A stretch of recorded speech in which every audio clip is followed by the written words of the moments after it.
Стравот од сушата пред почетокот на наводнителната сезона и сеидбата на оризот сега се претвори во страв од поплавување на преманентните полиња поради честите и обилни врнежи.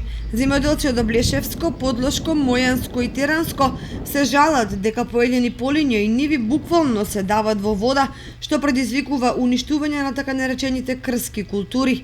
Најмногу страдаат пченката, индустријскиот пипер, пролетните житарици кои скапуваат во калта.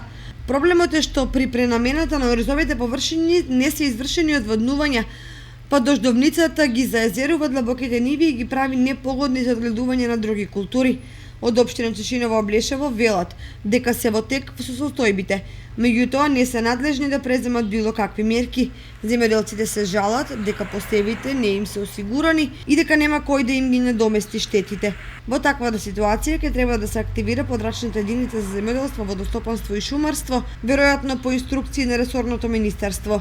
Во секој случај, неопходни се итни интервенции во полињата за да се спаси тоа што може, бидејќи во спротивно, голем број земјоделци ќе останат без планираната реколта, што негативно ќе се одрази врз нивното стопанисување.